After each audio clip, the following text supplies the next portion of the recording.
주안의 만나 11월 23일 화요일 묵상을 함께 나누도록 하겠습니다. 오늘 말씀은 사사기 10장 1절에서 18절 말씀으로요, 하나님의 근심이라고 하는 제목으로 함께 묵상을 나누도록 하겠습니다. 오늘 말씀은 이제 사사기의 중간부를 다루고 있습니다. 중간부로 왔지만 사사기의 시작은 여전히 이스라엘의 죄악으로부터 시작합니다. 오늘 본문에는 두 사람의 사사가 한 번에 등장을 하는데요, 도도의 손자 부하의 아들 돌라입니다. 돌라는 23년 동안 이스라엘의 사사가 됩니다. 그리고 길르앗 사람 야일이 일어나 22년 동안 이스라엘의 사사가 돼요. 자, 이들에 대한 간략한 소개에서 알 수 있는 것은 먼저 하나님께서 여전히 이스라엘을 돌보고 계셨다라고 하는 것이고, 또한 야일의 모습에서 이스라엘의 부패함을 볼 수 있다는 것입니다.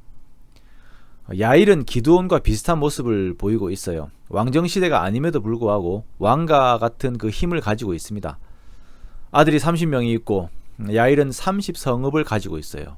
아마도 야일의 아들들이 한 성읍씩 통치하고 있었을 것이다 라고 이렇게 해석을 합니다. 이스라엘은 이미 그림자가 드리워졌고 그 그림자가 더욱 짙어집니다.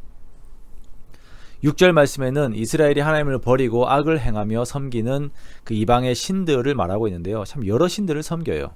바알들과 아스타롯과 아람들의 신들과 시돈의 신들과 모압의 신들과 암몬 자손의 신들과 블레셋 사람들의 신들을 섬기고 하나님을 버립니다. 그러면 하나님께서 암몬 자손을 들어쓰셔서 압제를 당하게 하세요. 이들 때문에 모든 이스라엘이 공고하게 됩니다. 그러면 이스라엘이 하나님께 부르짖어요. 그러면 또 하나님께서 구원해 주세요. 자, 문제는 이스라엘 백성들이 하나님을 향한 마음 때문에 부르짖는 것이 아니라 현재의 공고함 때문에 부르짖고 회개한다는 것입니다. 하나님에 대한 사랑은 뒷전이에요. 현재 나의 힘듦을 모면하기 위하여서 어찌 보면 이기적인 부르짖음입니다. 그러나 이러한 이스라엘의 모습에도 불구하고 하나님께서는 이들이 부르짖을 때 구원해 주세요. 11절과 12절 말씀에 내가 애굽 사람과 아모리 사람과 암몬 사람과 블레셋 사람에게서 너희를 구원하지 아니하였느냐, 또 시돈 사람과 아말렉 사람과 마온 사람이 너희를 압제할 때에 너희가 내게 부르짖음으로 내가 너희를 그들의 손에서 구원하였다라고 이렇게 말씀을 하시죠. 그러나 문제는 12절 말씀처럼 하나님께서 그러한 구원과 사랑과 그 은혜를 베푸셨음에도 불구하고 잠시 치워버린 우상을 다시 가지고 온다는 것입니다. 재앙 때문에 우상을 치웠다가 살만하면 다시 그 우상을 들여놓는 일을 계속 반복하는 것이에요. 이러한 이스라엘의 반복에 하나님께서 유감을 표현하시지만 이스라엘은 오늘 그들의 고통에서 벗어나는 것이 목적이에요. 15절의 말씀처럼 오늘 우리를 건져내옵소서라고 말하는 것이죠. 이것이 이스라엘의 삶의 방식이었습니다.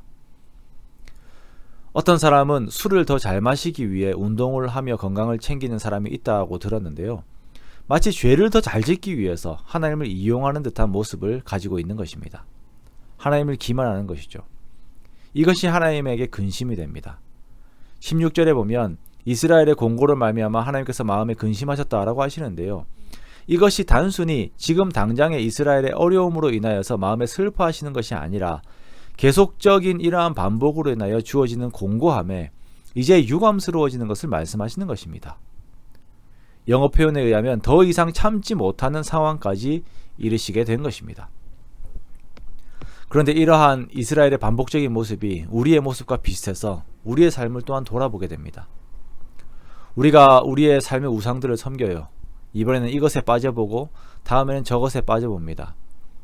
하나님의 자리에 대신 올려놓는 것들이 있어요. 그러다가 하나님께서 공고함을 허락하셔서 내 심령이 힘들면 죄악을 돌이켜 하나님께로 나아갔다가 다시 또 다른 것에 빠져서 하나님을 등한시하는 우리의 반복적인 삶의 패턴이 있습니다. 그래서 수련회나 집회의 그런 시기만 기다리고 있는 것이죠. 마치 그때만 어떤 목욕을 할 수 있는 것처럼 내 공고함을 해결할 수 있는 시간들만 기다리고 있는 것이 우리들의 모습입니다. 이러한 일상을 바라보신 하나님의 감정이 어떠할까 생각을 해봅니다. 즐거이 부르며 기뻐하실까, 아니면 유감을 표하며 근심하실까? 오늘 본문으로 생각을 해봅니다. 참된 회개는 돌이킨 방향을 향한 적극적인 발걸음입니다. 그 자리에서 내가 잘못했구나 뉘우치는 것은 진짜 회개가 아니지요. 가룟 유다도 뉘우치기는 했습니다. 진짜 회개는 돌이킨 발걸음을 디뎌서 하나님께로 나아가는 것이며 하나님께서 기뻐하신 삶을 만들어내는 것이에요. 하나님의 이쁨을 받기 위한 적극성이 있어야 됩니다.